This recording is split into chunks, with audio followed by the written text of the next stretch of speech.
वह क्वेश्चन क्या था जो अर्जुन के मन में आया कि अपने लोगों से युद्ध करेंगे, इन्हीं की जान लेंगे, रक्तपात करेंगे, तो इतिहास में मुझे किस रूप में लोग जानेंगे।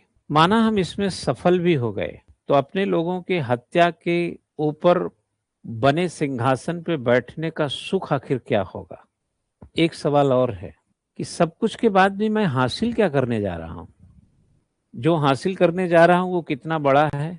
कहीं ऐसा तो नहीं कि तृष्णा, अहंकार और गुरूर और घमंड की संघर्ष में फंस गया हूं। अर्जुन के ये सवाल जो, जिसको हमने उपनिषद के हिसाब से चलें तो एक मीमांसात्मक प्रश्न है, जिसका कोई उत्तर कहीं लिखा नहीं मिलेगा। ये कोई न्यूटन का नियम, बायल का नियम नहीं है कि जाके फंस के किताब में रट लिए। इस प्रश्न का सवाल व्यक्ति के अंदर उठता है और व्यक्ति के अंदर कैसे समाप्त होगा, यह चिंता उस इस प्रश्न से भी ज्यादा बड़ी है। क्योंकि कुरुक्षेत्र के मैदान में हर व्यक्ति अपने हिस्से की जिम्मेदारी चाहे लड़ाई के रूप में निभा रहा है, उद्देश्य चाहे विहीन ही हो, बट लड़ना हमारी ड्यूटी है, इसलिए लड़ रहे हैं। तो अर्जुन ने तो ये झांक के देखा कि आखिर क्यों, तो कृष्ण ने समझाया। यही गीता का उपदेश है।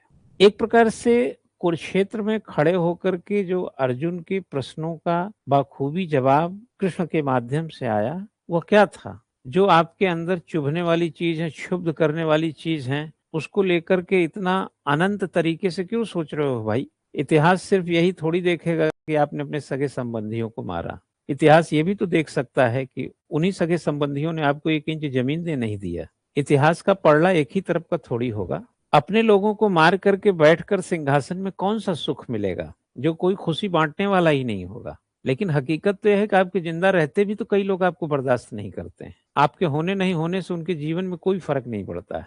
तो आप उनकी इतनी चिंता क्यों में लगे हुए हैं भाई। और आपको लगता है कि क्या हासिल होगा। हे अर्जुन, इसकी चिंता छोड़ दो, तुम कर्म करो, फल की इच्छा मत करो।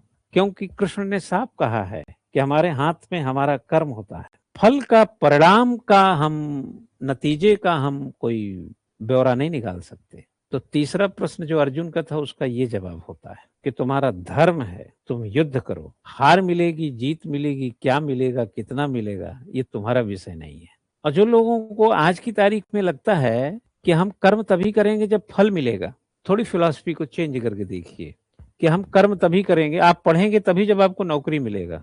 आपका जो फल है ना, वो बहुत ही मामूली और संकुचित है। बहुत ही मामूली संकुचित इस दृष्टि से है कि आप पढ़ाई की उम्र में पढ़ाई नहीं करेंगे तो क्या करेंगे, पहला सवाल।